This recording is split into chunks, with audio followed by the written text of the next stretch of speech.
جموں کشمیر اپنی پارٹی، جموں کشمیر اپنی پارٹی،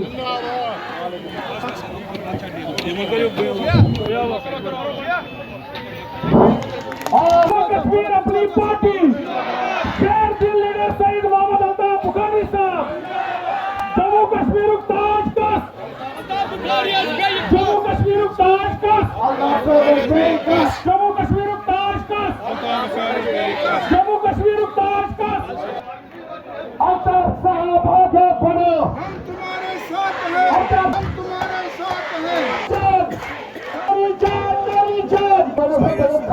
ایسی ایک مدام مقصد جملوں کا سخت شروعات کرا جلدی جلدی جماعت سے انشاءاللہ تو کرو سنا کھڑا نہ پر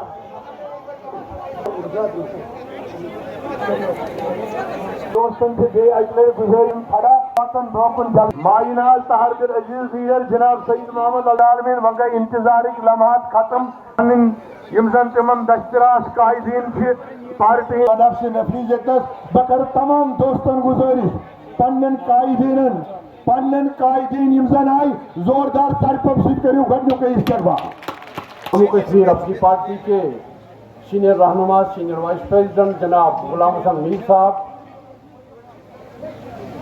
کو قائد ایوان میں تبدیل کرنا ہے تاکہ کل کی جو سرکار بنے بلبوتے پر اپنی سرکار بنائے۔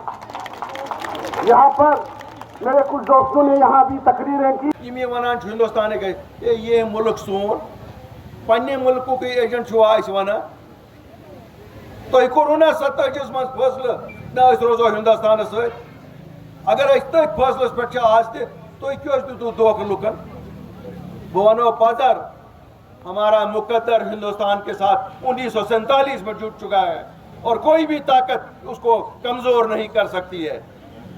جن لوگوں نے ہمیں دھوکہ دیا انہوں نے ہماری جانوں کا نذرانہ اس دھوکے سے لیا اور کچھ نہیں دیا۔ کبھی بھی یہ ممکن نہیں تھا کہ جموں کشمیر ہندوستان کا حصہ نہ رہتا، لیکن ان لوگوں کو اپنی سیاست پکانی تھی، اپنی سیاست اور اپنی اقتدار کے لیے انہوں نے لوگوں کو دھوکہ دیا۔ آج اگر ہم ان سے پوچھیں گے کیا کیا انہوں نے، 60 برس ایک جماعت رہی، 20 برس دوسری جماعت اقتدار میں رہی، اپنے گھروں کے بنا کیا کیا انہوں نے؟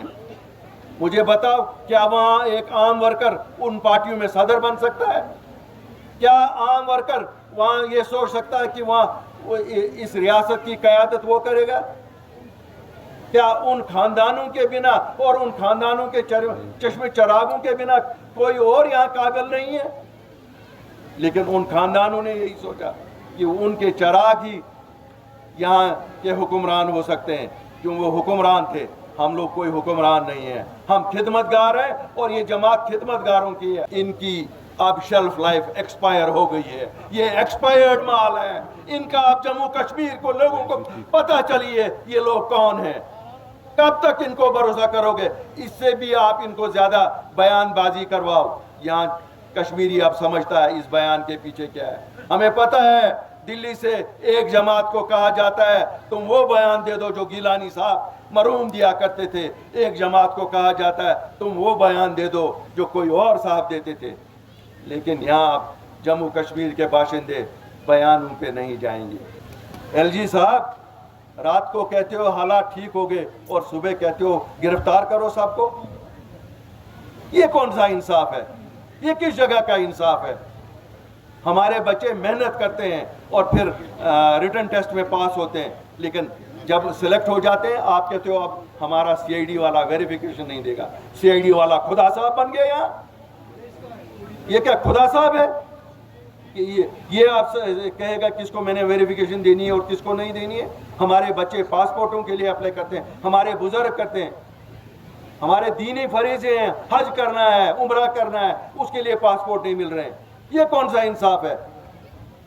یہاں ہمارے ملازم جینوئن ڈیمانڈ کہتے ہیں، کوئی کہتا ہے ہماری پروموشن رک گئی، کوئی کہتا ہے ہمارا جی پی فنڈ۔ یہاں جی پی فنڈ کے لیے بھی نیا طریقہ ہے، کہتے ہیں وہ افسر کہتا ہے مجھے چہرہ دکھاؤ، اپنا جی پی فنڈ اور چہرہ دکھاؤ مجھے۔